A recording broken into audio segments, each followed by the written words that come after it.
আজ আমি এটা কি দেখলাম, তো চলো তোমাদেরকে ব্যাপারটা খুললে বলি। ব্লগটা শুরু করবার আগে তোমাদেরকে বলতেই প্রথমে সরি, কারণ আমার এই ব্লগটা একদিন আগেকার বটে, মানে ধর্মরাজ পূজার পুরোপুরি দিনের বটে, কিন্তু হলো আমি এটা ছাড়তে পারিনি কারণ আমি এডিটিং করতে সময় পাইনি, তো সরি।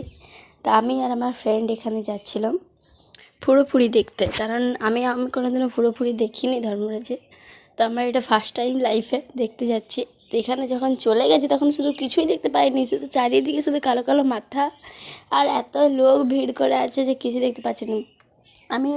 আমি নিজেও কনফিউজ হয়ে গেছি যাওয়ার পর যে এখানে কী দেখতে এসছে লোকগুলো। আর ওখানে আমার একটা ফ্রেন্ডের ভাই ছিল, সে নিজে হাতটা ফুড়িয়েছিল, ওটাই আমাকে দেখালো। তারপর ওখানে দেখে কিছু লোক ওই সাইডে যাচ্ছিলো, কিন্তু কেন যাচ্ছিলো দেখতে পাচ্ছিলাম না। তারপর আমি নিজেও গেলাম, আমি আর আমার ফ্রেন্ডেরা সবাই। তারপর যে দেখলাম, দেখে পরে আমার মানে সত্যি বলবো যে আমার মাথাটা ঘুরেই গেছিলো। সত্যি গাইজ, এমন দৃশ্য আমি প্রথমবার দেখছি আমার লাইফে। আর পেটটাকে ফুটো করেছে, ওর মধ্যে রশি নিয়ে পরে চলছে, মতলব কি বলবো আমি। আর রক্ত এত বেরোচ্ছে না তার, আমার দেখে পরে আমি সত্যি বলবো আমার নিজেকে অস্বস্তি মনে হয়েছে যে আমার কিছু হয়ে গেল। আমি তো দেখে পুরো শখ, এরকম সত্যি মানে কেমন করে কি করতে পারে। আমি আজ প্রথমবার দেখে পরে আমি অবাক হয়ে গেছি,